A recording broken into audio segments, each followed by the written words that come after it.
And welcome to another NJThrives small business webinar. How's everyone doing?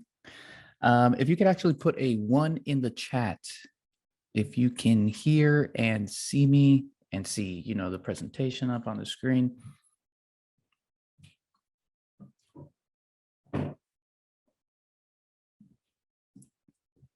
All right, thank you.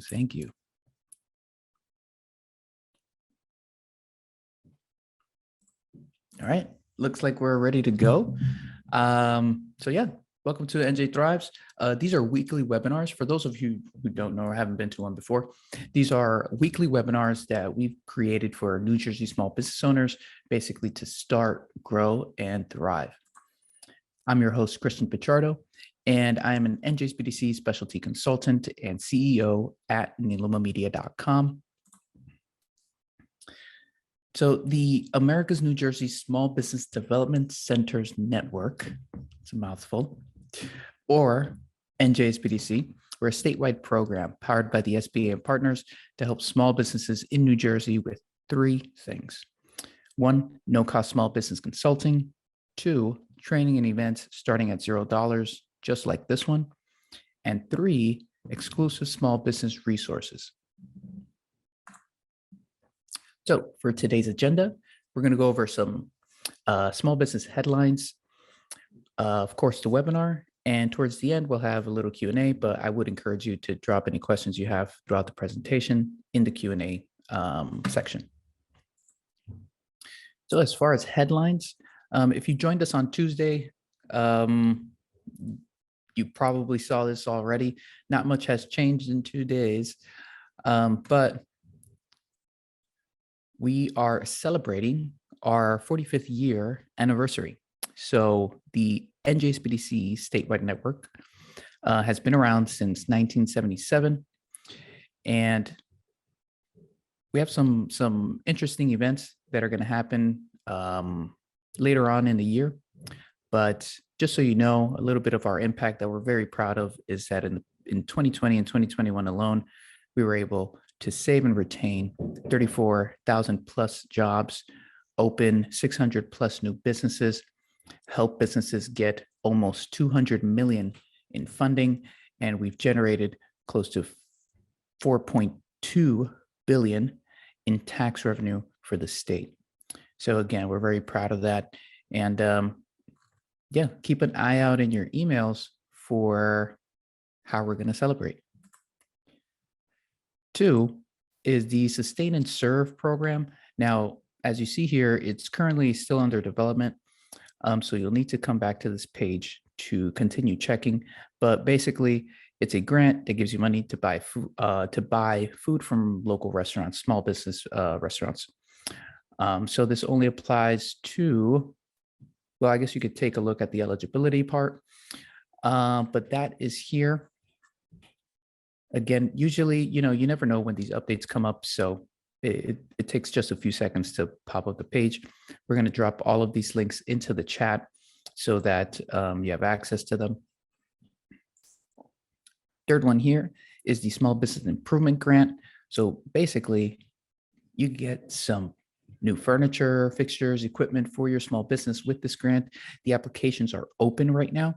So this is the page where you want to be at to apply. You'll see the button right here, apply. And let's see our next one here. So the NJEDA announces grants to expand capacity of small business lenders to support recovery of micro businesses. So what that basically means is there's going to be grants from the government to lenders to be able to give our small businesses more loans. There's a program, it looks like it's launching under the Main Street Recovery Program. And again, keep an eye out for this, because as soon as this takes effect, you want to talk to your local NJSBDC to get more details on that.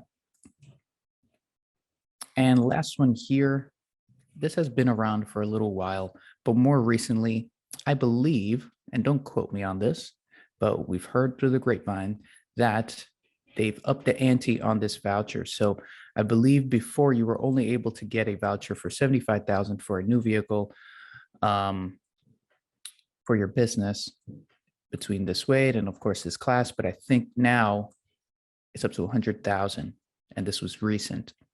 So if you have a business that needs a new fleet, this might be beneficial for you. So that being said, those are the small business headlines. Now, things to keep in mind before we start the webinar. Please type in your questions into the Q&A box. You'll see a Q&A button on the bottom of your screen. You can ask as yourself or anonymously. And 2, please complete the 3-minute survey. You're going to get redirected as soon as this webinar closes out. And this will allow you to get the webinar resources. That means presentation and a link to the recording of this presentation. And now, without further ado, I'd like to welcome Gina and Rosemary.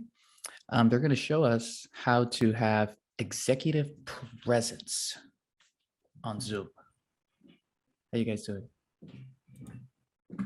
Thank you so much, Chris. Let me go ahead and share my screen. Okay, so everybody can see that. Good afternoon, everyone. My name is Gina Bloom, and joining me is my colleague, Rosemary Ravenel. Welcome to the first in a 3-part series about how to improve your executive presence, and we'll cover everything from today for charisma all the way through the best equipment to outfit your home or business office. So we specialize in virtual training across all industries. And, keep in mind, we use the term Zoom, but it's really interchangeable with any video conference platforms such as WebEx, GoToMeeting, Teams.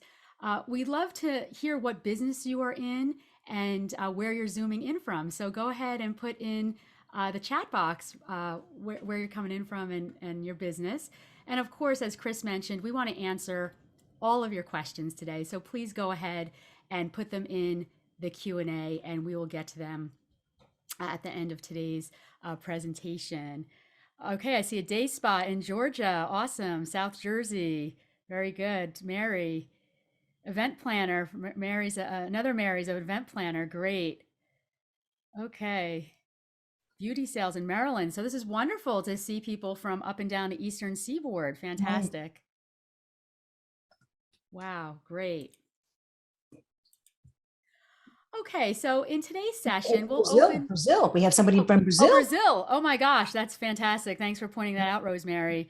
I see orange, Philadelphia, music. So quite a variety of businesses. And no matter what business you are in, today's information is universal to help you succeed on, whether it's business development, working with your team, in the virtual environment.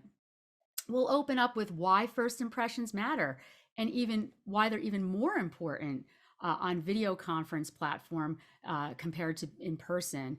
You'll learn about how to use your assets. Those are your natural abilities, to project a professional image, including, your appearance, your personality, that the location and the body language that we express on the small screen. Again, please put your questions in the Q&A throughout today's presentation, and we will certainly get to them. So what do you think charisma is?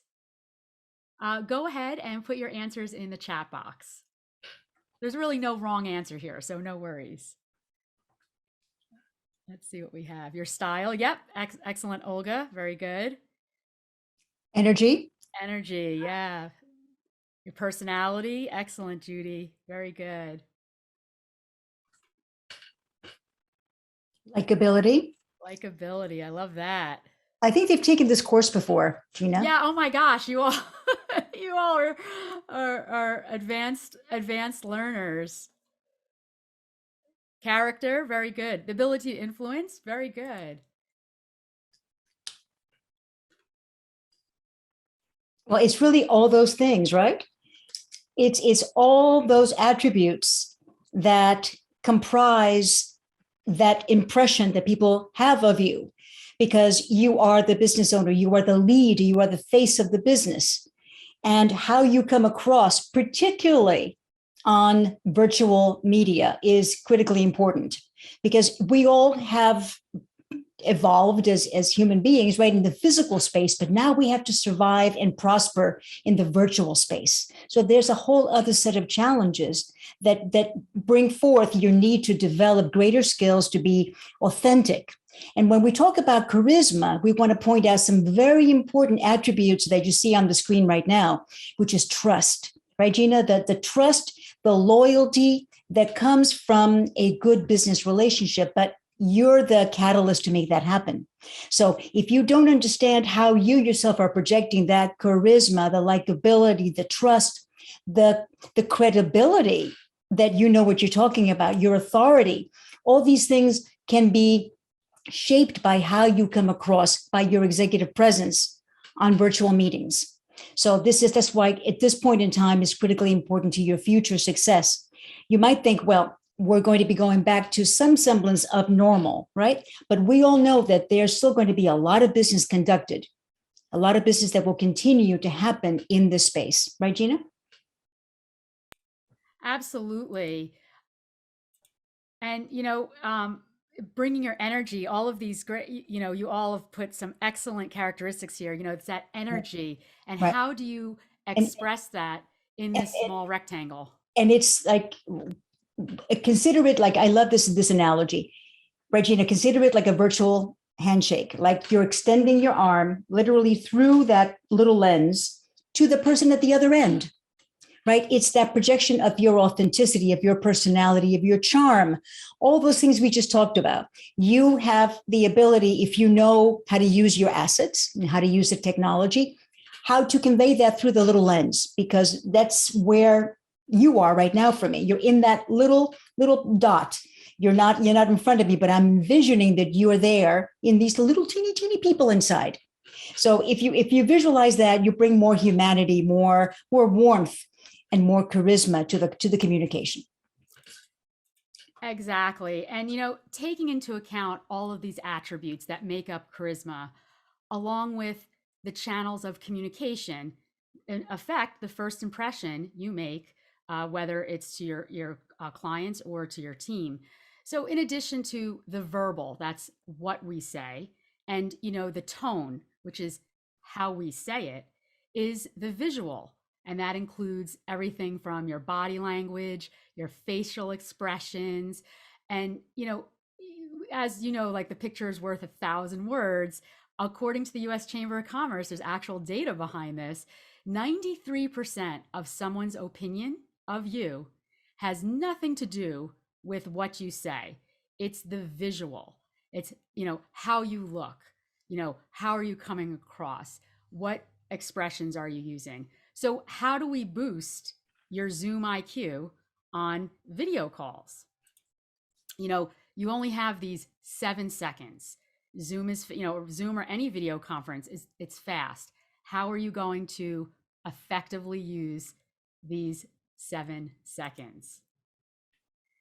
Would you do business with these 3 individuals?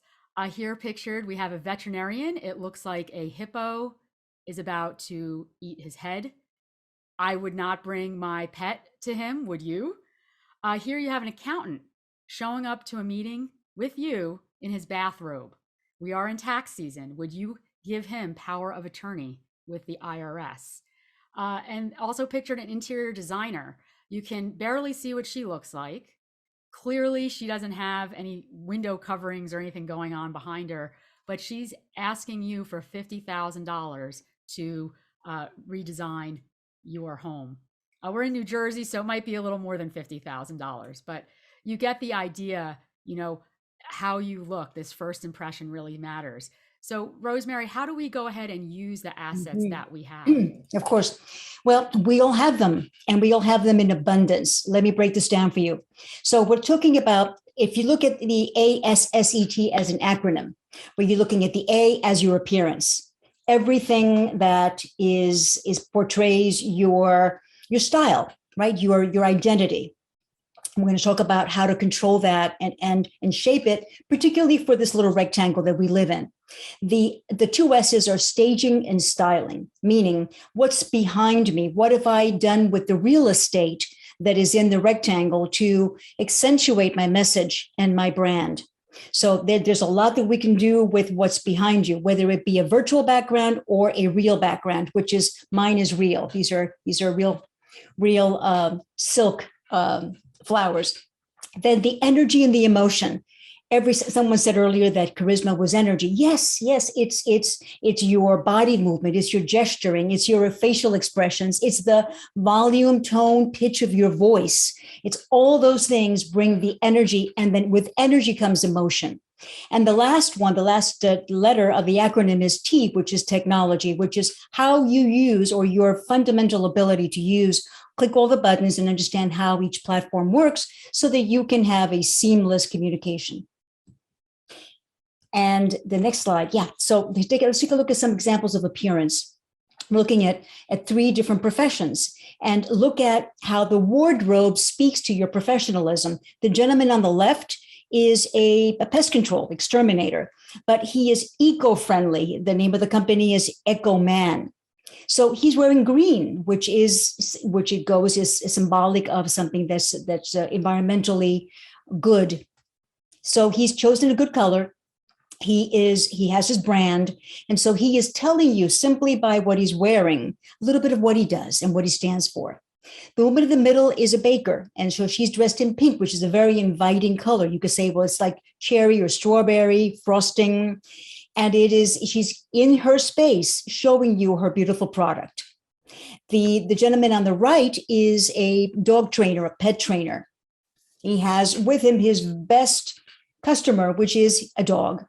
So he's showing you in the communication what he does. So he has used the dog as part of his prop. So all these things matter. So what you wear matters. What certain colors mean certain things. So choose colors that look well on camera and that put your logo to work.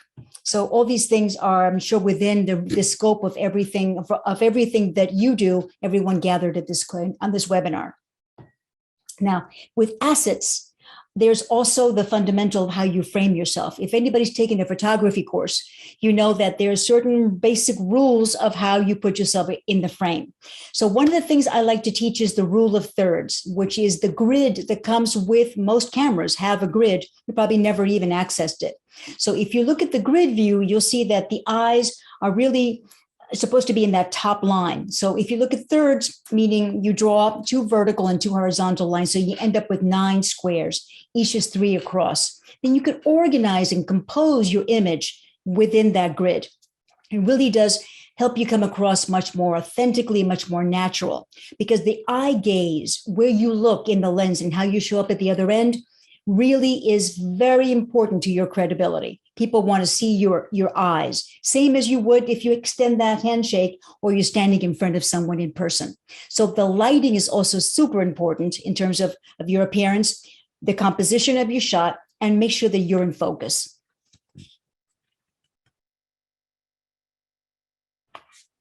Okay, Gina.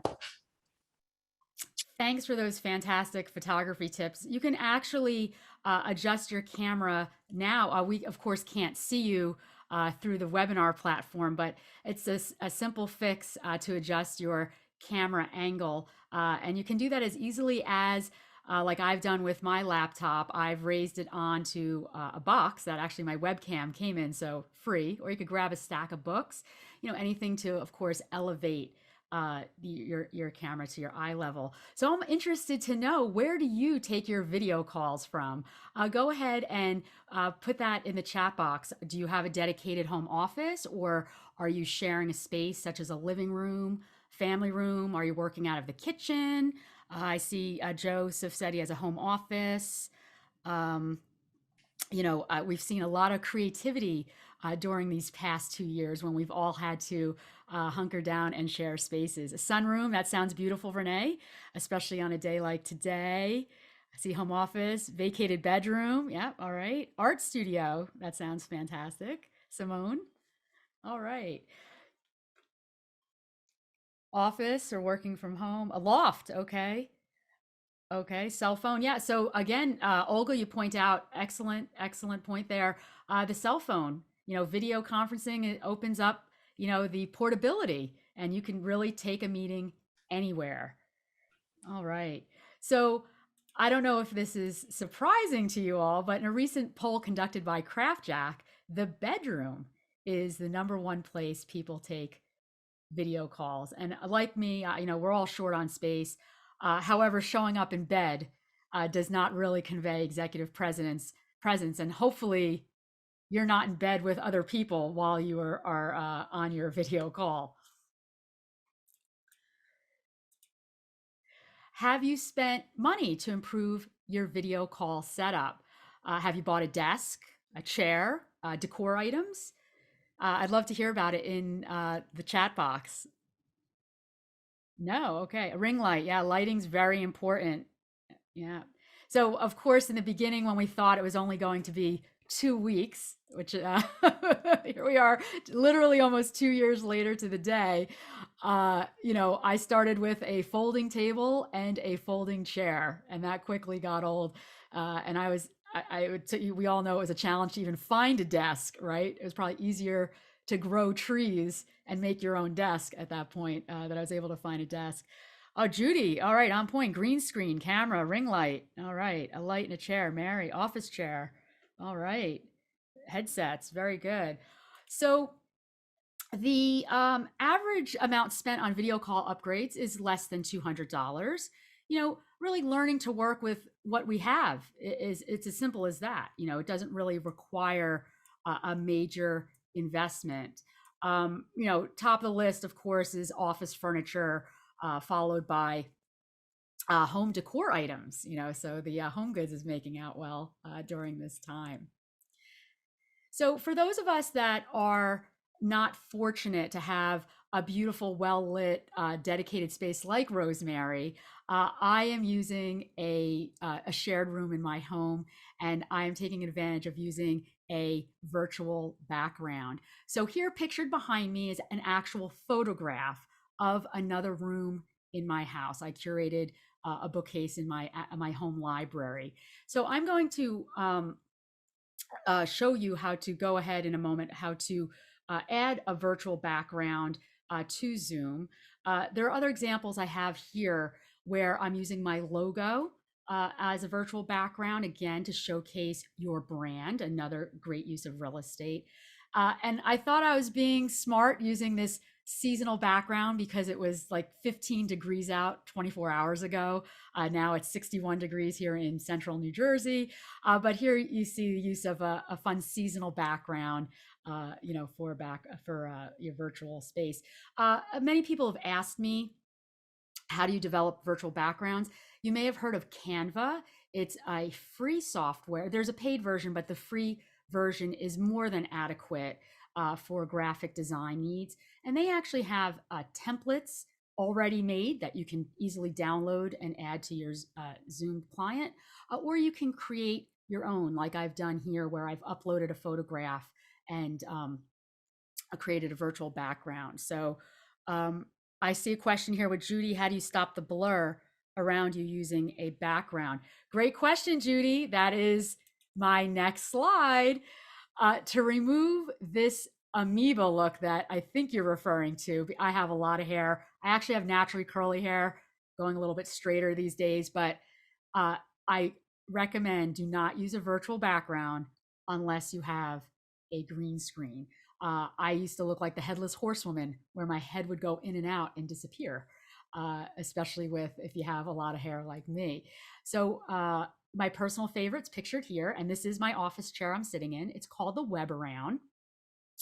I love this because it attaches to your chair, any office chair. It is portable. If you've ever had technical difficulty in your house, I have. I have had the mysterious Windows update where it says it'll take a while and I was about to get on a call, I picked up my web around and went to a different spot in my home. So this is approximately $60. It's available on Amazon. And as you can see, it's about 5 feet in diameter. So for those of you, again, especially if you're in a shared space, it doesn't require a lot of real estate. So here are other green screens that are available. This is the type that Rosemary uses. She has a little more space than I do. And you can see that this takes up the floor, and this is a larger size. Also use what you have. If you happen to have a wall behind you, I don't, but if you do, you can easily put up green fabric, or you can put up green construction paper to simulate a green screen. So that's another, again, low cost option for you to help remove that amoeba effect. And again, your camera can't pick up quick movements. So especially without a green screen, your hands and arms will disappear. So now I'm going to go ahead and share my desktop with you and show you how to add a virtual background to Zoom. So let me go ahead and get in my desktop here for you. Okay, so you should all see the desktop here. And next to the video icon, you'll see a little caret to the right-hand side. When you select that caret, down on the menu, it says choose virtual background, okay? And this opens up your Zoom desktop client, okay, the app that you have on your device. And you can see all of your backgrounds. For example, you may be familiar with actually the most used background on Zoom is their preloaded Golden Gate Bridge. There's also the blur option. I'm not a big fan of it. Again, it makes you kind of look like an amoeba. So you'll see a plus symbol and add image when you hover over it. And here, I have a folder set up with images in it, but this will direct you to your desktop and go ahead and search for an image you want to add. I put this one on this morning. I said, oh my gosh, it's so warm. Let me make it feel like springtime today. So it's as easy as that to add images. Again, you can do tiled logos, anything you want to do. For example, here's my company logo. Also, keep in mind, it's very small, but it's easily to overlook. When you're using a green screen on Zoom, there's a small checkbox here that says, I have a green screen. Make sure you check that off, and that way it'll be picked up and you'll get a much crisper image. So that's as easy as it is to go ahead and add an image to your Zoom desktop client. And again, check out Canva for preloaded options if you don't really have time to get super creative.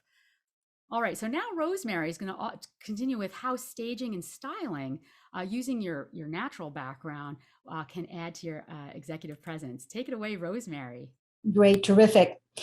There's so much you can do here. This is one of my favorite sections because you can literally create like a studio situation where you're populated with things that really speak to your brand or that speak without you having to say a word.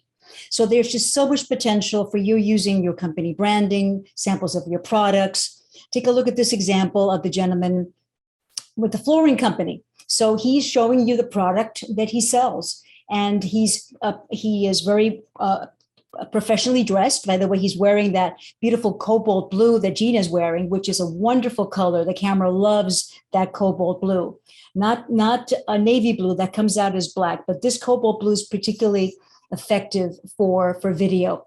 So he's telling you without saying a word what he does and what his store is about.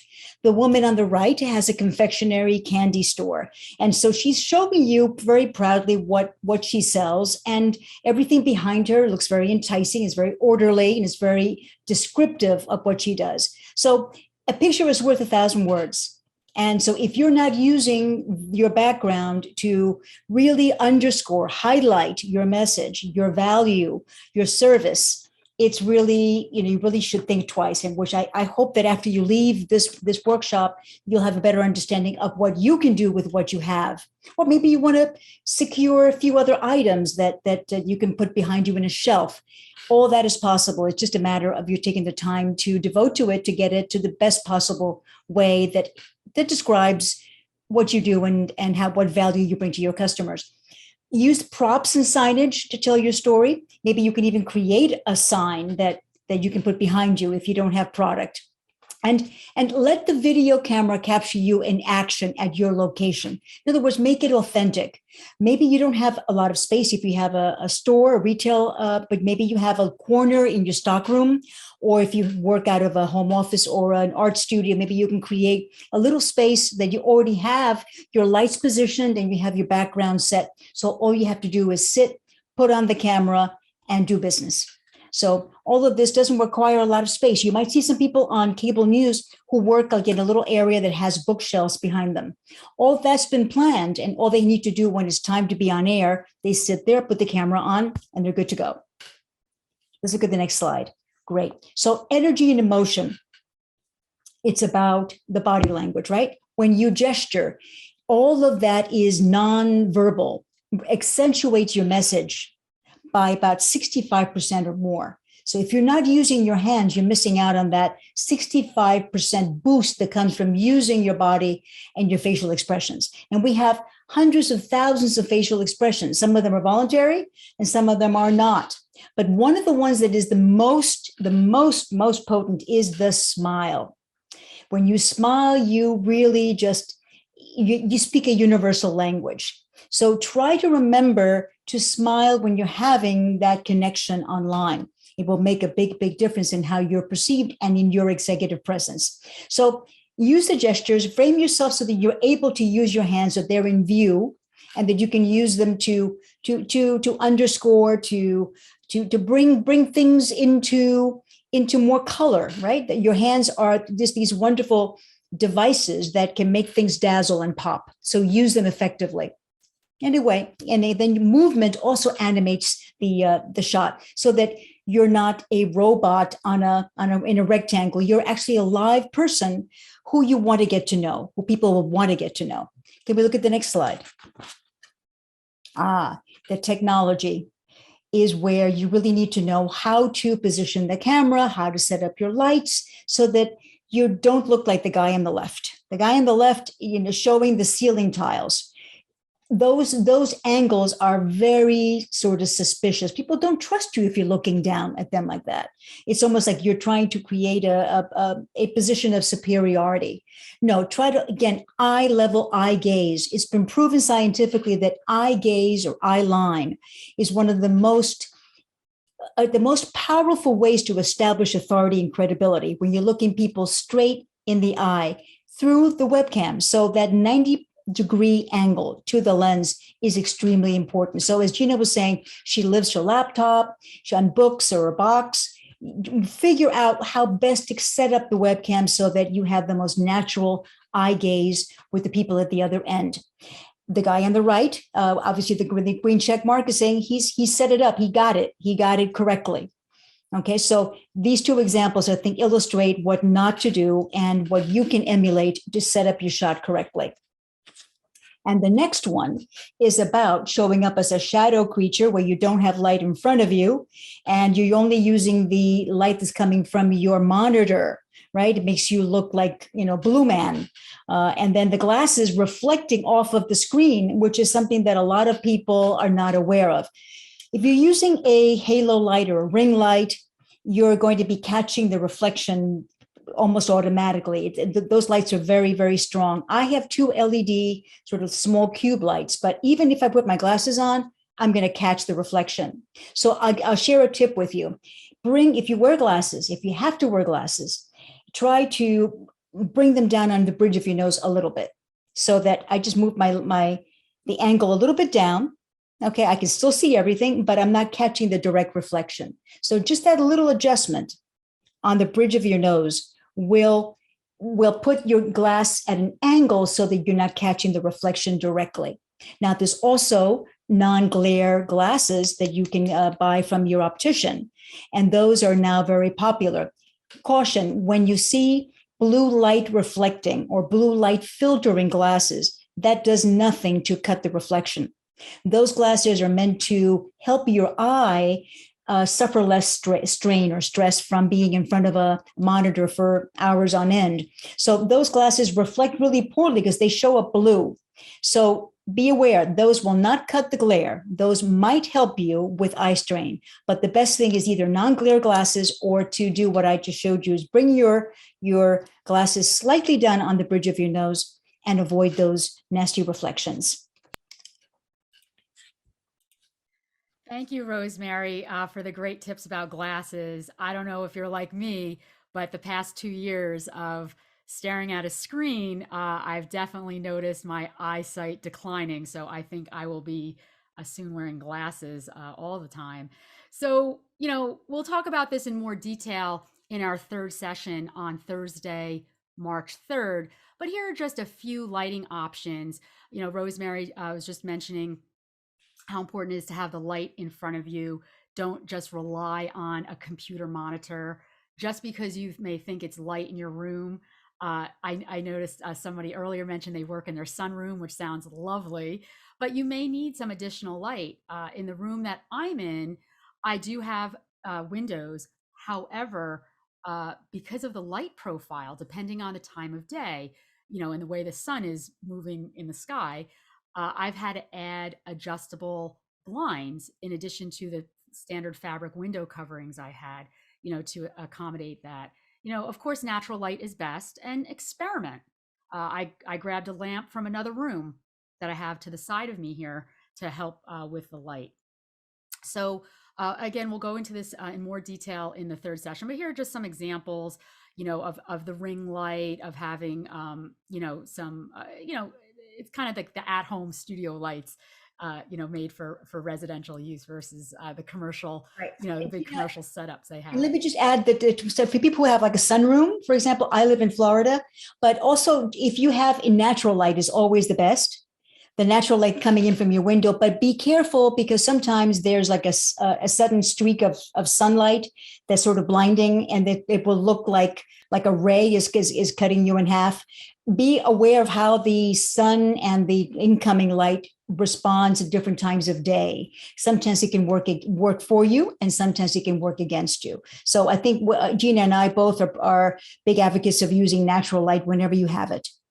Yeah, I'm laughing with you, Rosemary. I had this happen yesterday. It looked like a lightsaber, like cut across my screen when I was on a meeting. So another quick remedy is, especially if it's an important meeting, or even your book club, whatever, casual situation. I always join, set up my meeting a little bit in advance, even if it's 2 minutes. Turn on the camera and see what everything looks like around you, even with the color, your apparel choice. I was wearing a darker color earlier, and then I put on a different color now, and I had to adjust my lighting. It was just different reflectivity. So again, simple, no cost fixes there. And, similarly with lighting, of course, how you sound. Sound is second to a clear image of you. Many use their onboard microphones on their device, whether it's your phone, your laptop, and you may not realize this. You feel like you sound great in your space, but you sound like an echo chamber to your participants on the other side. So again, here are some low cost microphone options. Again, I'll go into more detail about equipment choices to outfit, whether you're in on location, if you have a retail location or an office, or you're working from a home office like me, that will make you look and sound your best. I use a Blue Yeti microphone that I have mounted on a swing arm here. I'll show you behind the scenes real quickly. I'll put it in front of me. So that way I can swing it out of the way when I'm not on video calls. But and Gina, let me show you. I have the Samsung, which is there in the silver. So I have my Samsung on a stand right on my work table. Yeah. So again, depending on the space you have, if small, there are so many options now. We've come a long way in 2 years. It's quite amazing to see the range of options available, whether it's lighting, sound, green screens. Really, it's limitless, and you could get very creative. So I know we covered a lot of ground today. Here's a checklist for success, to really boost your executive presence on video calls. And I do have a downloadable version on my website. I'll go ahead and put that in the chat box where you can just pop on over there and download and print it out for yourself. Remember you and your first impression, your assets, use what you have, your natural abilities, that energy, bring smile, your wardrobe and your grooming. Rosemary spoke at length about your composition, your framing, your eye, as simple as maybe elevating your device or lowering your chair, whatever it takes to have the right eye level makes a tremendous impact when you meet somebody virtually. Your background, we showed both. Rosemary has her beautiful background with the sunflowers and the colors pop. I have a curated bookcase. We gave examples on how to use props if you're in a retail business, a spa business, all of the businesses, the lovely businesses we saw in the chat box earlier, to really elevate your brand, express your brand, and promote yourself to potential clients. Good sound, right? As well as lighting. A good internet connection. I will go over that at length in our third presentation. And no matter what, be authentic, be yourself, have fun with this. And those are our tips. That's what we have. So join me next week for the second in our third part series on the topic of challenges of productivity during your virtual meetings, compared to in person. We know it's very different. Is there such a thing as Zoom fatigue? How can we overcome it? So we'll go into that topic next week. It's been wonderful to share our afternoon with you. We'd love to hear all of your questions. Reach out if you have any questions. Here's our email addresses. You can find us both on LinkedIn. So thank you. Now we are eager to answer your questions. Awesome. Wonderful presentation. And yes, for everyone still on the call, please drop your questions into the Q&A box.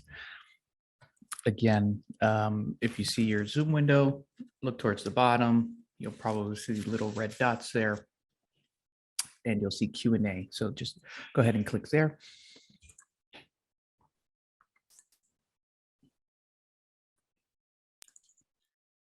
Oh my gosh, did we do such a great job that nobody has questions?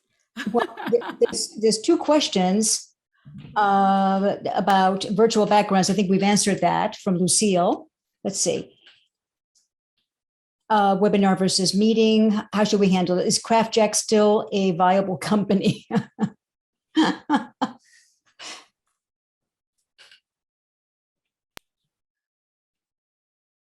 Looking for info on starting a women business enterprise. So Tiffany, that question is best answered probably by the SBDC. They are the masters at all things business counsel. So I'm sure Chris can speak to that about getting WB certification in New Jersey. Okay. Yeah, definitely. So Tiffany, I would suggest, so anyone who's looking for business counsel, again, we would recommend one-on-one. Like I mentioned in my intro, it's no cost. You just have to register at njsbdc.com/request-counseling, and we'll put links for that in the chat. But we do have some questions here. I'll read them out if you'd like. So Mary asks, webinar versus meeting. Okay, we can both answer that. Yeah, so what I'm trying to understand, what do you mean webinar versus meeting? So webinar is more of a broadcast. So today we are in a webinar, we don't see you and you are muted, versus a meeting, which is more personal. For example, you're having a team meeting or executive meeting where you can have more of an interaction. But regarding the capabilities and integration, both still have, screen share if you're sharing documents. They both, of course, have chat. Q&A is specific to the webinar platform. I'm not sure what your question is, webinar versus meeting. Well, if I could just jump on, there's also difference in not only the purpose of the meeting would determine whether you're going to be lecturing one way and then interacting with participants the way we're doing now with Q&A, or if you want to have more participatory, where you're seeing people on the screen and people can unmute and they can be on camera asking questions. So that's a big difference. The thing is, one requires a lot more management. If you have people in a meeting, you need to have, and this, the second part of this 3-part series is going to go into how to manage meetings, which can be tricky sometimes, how to get everyone on board and how to get people to stay on the topic and manage time and such, and navigate questions and answers. And so it can get a little tricky. However, there's also different pricing for Zoom with the basic plan. With the free plan, you can do a meeting, but you can't do a webinar. And with different tiers of Zoom membership comes different advantages. Webinar, you have to pay for that separately. Yeah, I definitely recommend go check out zoom.us. They have all their pricing plans. I use Zoom. I see a question here from Michelle. What website do you use for webinar? So it's Zoom. I use Zoom Meeting for most of my meetings. However, for here for SBDC, where they're presenting this weekly series, and it can accommodate more participation, and it's more of a, as Rosemary said, more of a broadcast.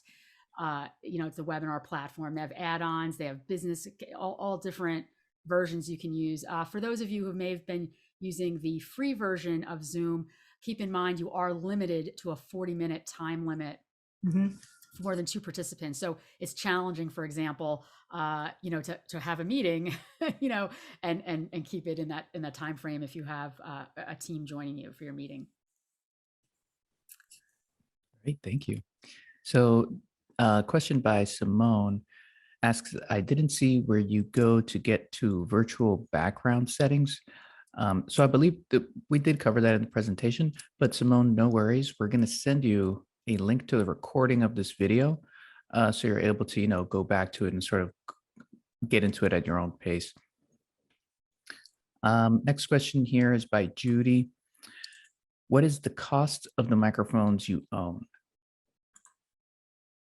Sure. Well, my microphone cost me about $80. This is the Samsung, not Samsung, but Samsung, like Samson and Delilah. And so it cost me about 80. But the industry is so competitive that I bought this about a year ago and I paid that, and I think it's probably gone down to under 50 because new models come out, and so there's Amazon is a great place at least to see what's available, even though you might want to buy it in a different retailer. Yeah, same for me. Mine, I think, clocked in around $99. I have a Blue Yeti when I purchased it on Amazon. But as Rosemary said, just like cell phones, right? You get one, it's like, oh my gosh, the iPhone like 97, like what is out now? So I put in the chat just a few moments ago, I put in my website where you can go. It has the downloadable checklist, and also on there has a list of all the equipment recommendations that I talk about throughout our series.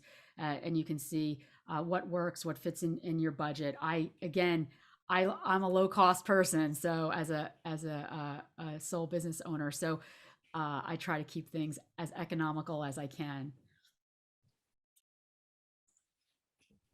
Yeah, I have a little tidbit on that. Wait for the next holiday for discounts, because these microphones could get expensive, but the quality is great. You make a great point, Chris. I think it was Amazon when they have their 2-day, I don't know what it's branded as now, but that's how I was able to pick up a solid state drive for like half price, to offload all my video content.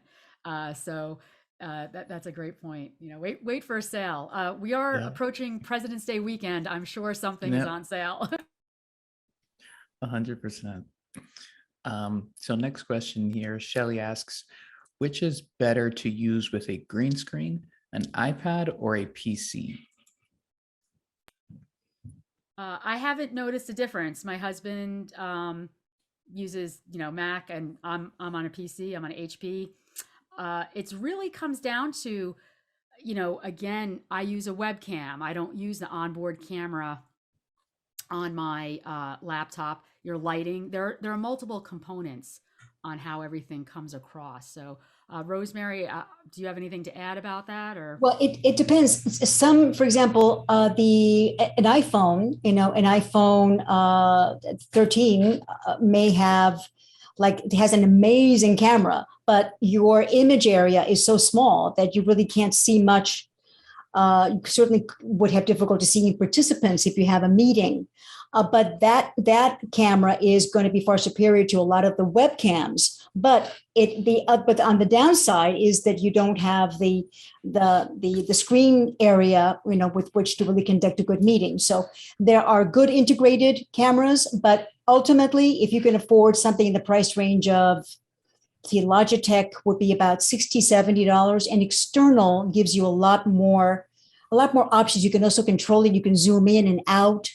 You can adjust for light conditions. You can do a lot. It has a lot of features that you can control that an integrated camera will not allow you to do. Yeah, you're right. And the best thing, the webcam has its own software, right? Mine has an app, and you can adjust it. Oh, there's like 1,000 options. And like anything, any gadget, whatever you own in your home, play with it. Check out different settings. Take time to learn about what you have. I'm not asking. Nobody's reading the iPhone manual from cover to cover, but get an idea of the equipment, and that was mentioned earlier as part of the assets. Get to know your technology. This is what you'll be using. Thank you. Next question here by Bernard. Please summarize grooming. I missed it, had technical issues. Sure. Well, the grooming, the appearance in grooming is, well, first, you got to have your video on. Even if you're a participant in a meeting, you got to show up. And that's one thing that we didn't stress, but now that we have the opportunity to go back to that point, if you're participating in a meeting, you're missing out if you don't show your face. If you're running the meeting, well, that goes with that question. You have to show up, and you have to show up as your best.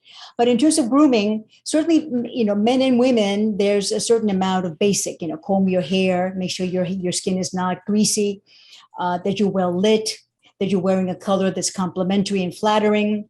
Try to avoid busy patterns like zigzags or polka dots or very, very busy florals. Those things can be distorted by the webcam and by the platform. So solid colors are generally the best ones.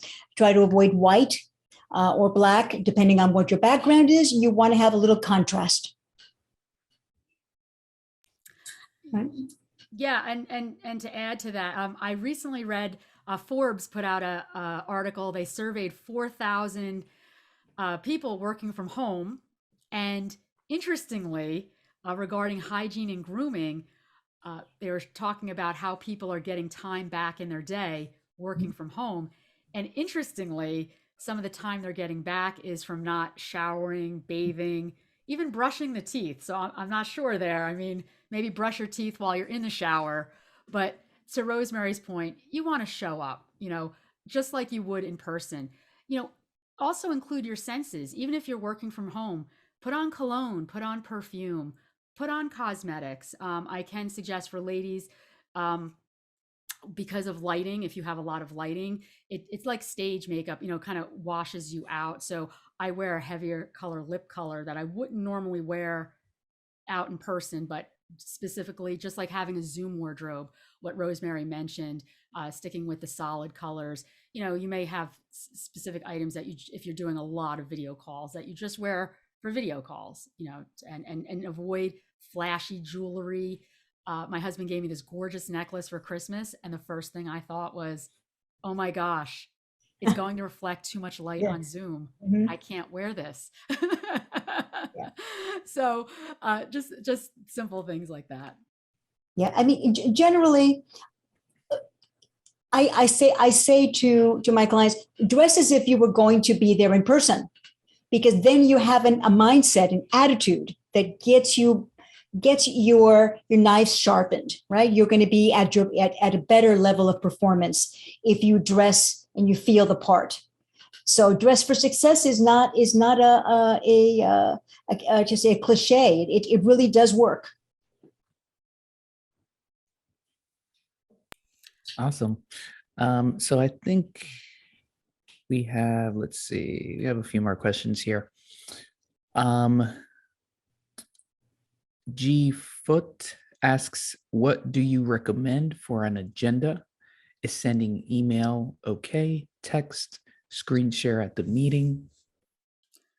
So I'm going to go into how to engage participation in next week's presentation.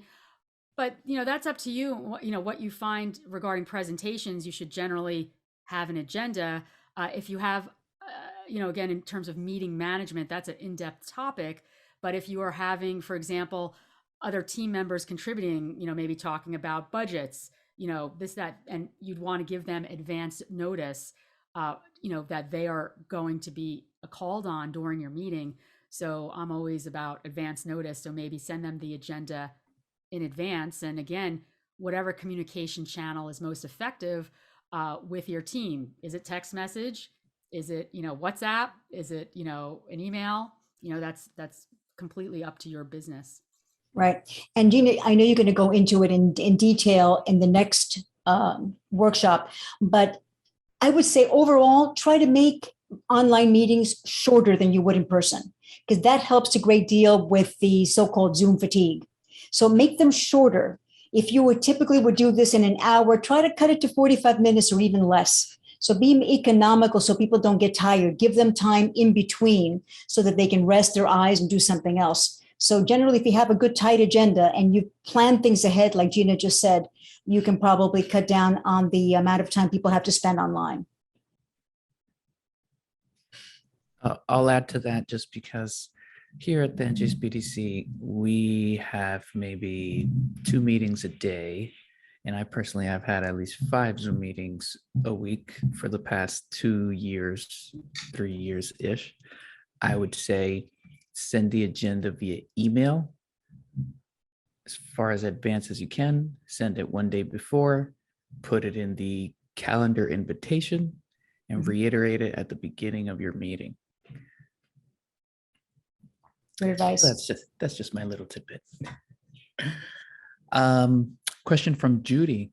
Have you either of you used the web around? And if so, what difficulties or challenges have you met with? So I talked about the web around in today's presentation. I'm presently using it on my office chair. I've not had any difficulties. I love it just because, as I mentioned, I have a small footprint to work with. So it doesn't take up any floor space in my room. I was like the Consumer Reports of testing what works and what doesn't work over these past 2 years. And I went through several traditional style green screens. They were so large in my space. I felt like I was in a cave, and then it created a lighting problem. It was just, it created a cascade of other problems. So yeah, web around, love it. Amazon, you could find it on Amazon. Awesome. I'm actually going to get that. I like that. Next question here from Tara says, it's a little off topic, but can you recommend a good ergonomic chair? Yeah, so I went through several chairs, especially during this time. You couldn't sit in any. First of all, you couldn't find a chair in a store. Oh. And even if you did, you're not allowed to sit in them. It's like buying a mattress that you can't lay on and you're going to spend half your life in it, right? I'd have to look at what chair I have. I think I have it on my website because I went through several chairs. Everybody has office chairs now in the house as I pawn them off on people. Mine's a mesh chair. I generally feel hot. So I found in the summertime, the mesh, you get some more breathability. And my chair has arms that, move up, and the chair is adjustable. So my chair, I think it was like less than $85 or $95. Like, I'm not in the X chair realm yet, spending thousands of dollars on chairs. One day maybe, but not today. Can I just say one thing about the web around that's important? If you move around from location to location, that's like a must, because it just folds up into a little pouch. You can take it with you. So. Yeah, a great point, Rosemary. So if any of you have been camping, right, kind of like the shock corded, poles for tents, kind of similar frame around the web around, and you can fold it up. It folds in itself into a circle, and they give you a little carry pouch that you can take it with you wherever you go on location. Great. So thank you so much. I think we're at our 1 p.m. mark. So if there's any more questions, please, I encourage everyone to, send over an email to our wonderful presenters today. As for next week, on Thursday, we're doubling up. So at 10 a.m. next week, Thursday, we have a webinar on the America Seed Fund Innovation Funding. And we have part 2 of the Zoom series, Conducting Business on Zoom. So you can gain access and register for that. You point your smartphone at the little QR code to the right. You don't have to take a picture. You basically just hover over it. A link should pop up. You click the link and you'll be able to register for any of our future events. That said, we are the NJSBDC. We've helped over 13,000 plus small businesses grow. No cost business consulting, training and events starting at $0, and exclusive small business resources. So if you're ready to start or grow your business, go ahead and register at njsbdc.com/request-counseling. That's it for today, everyone. I want to thank you again, Rosemary and Gina. Thank Terrific. you. Thank This you. has been wonderful. Again, if anybody has any questions, feel free to reach out to me. Drop me an email, connect with me on LinkedIn. The same with Rosemary. I saw some questions about setting up Zoom for the first time. I regularly do that for clients, so reach on out. All right. Great. Thank you, everyone. And we'll see you next week. Be well.